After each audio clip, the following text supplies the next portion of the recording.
Hi friends, எல்லாருக்கும் வணக்கம். செல்வி ஹால்வர்ட் cooking சேனலை சப்ஸ்கிரைப் பண்ணுங்கள், லைக் பண்ணுங்கள், ஷேர் பண்ணுங்கள், கமெண்ட் பாக்ஸில் கமெண்ட் பண்ணுங்கள்.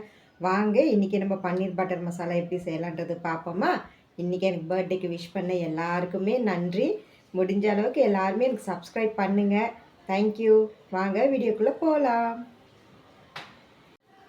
இதுதான் என்னுடைய பர்த்டே ட்ரெஸ். எப்படி இருக்குன்னு எனக்கு கமெண்ட் பாக்ஸில் கமெண்ட் பண்ணுங்கள். தேங்க்யூ. முதல்ல கடாயில் பட்டர் ஆட் பண்ணிக்கோங்க. ஆட் பண்ணிவிட்டு அதுக்கப்புறமா நம்ம பட்டை, லவங்கம், ஏலக்காய், பிரிஞ்சி இலை எடுத்துருக்கேன், அதையும் போட்டு ஃப்ரை பண்ணுங்கள். ரஃப்பாக கட் பண்ணி வச்சுருக்கேன் 2 பெரிய வெங்காயத்தை ஆட் பண்ணியிருக்கேன், அதையும் ஃப்ரை பண்ணிவிட்டு கொஞ்சமாக இஞ்சி பூண்டு பேஸ்ட்டை ஆட் பண்ணுங்கள். நல்லா வதக்குங்க.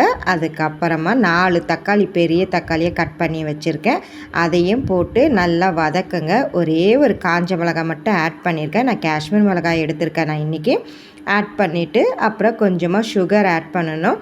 அதுக்கப்புறம் கஸ்தூரி மேத்தி ஆட் பண்ணணும்னு அதை கிளிக் பண்ண மறந்துட்டேன். அதுக்கப்புறம் தனியாத்தூள் ஆட் பண்ணுங்கள், கொஞ்சமாக மஞ்சத்தூள் ஆட் பண்ணுங்கள், காஷ்மீர் மிளகாய் தூள் உங்களுக்கு காரத்துக்கு ஏற்ற மாதிரி ஆட் பண்ணுங்கள். இது கலருக்காக தான் நான் போட்டிருக்கேன் ஃப்ரெண்ட்ஸ். அதுக்கப்புறமா நல்லா மிக்ஸ் பண்ணி வதக்கினதுக்கப்புறமா கொஞ்சமாக தண்ணி ஊற்றுங்க. அதுக்கப்புறம் உப்பு ஆட் பண்ணிவிட்டு நல்லா கொதிக்க விடுங்க.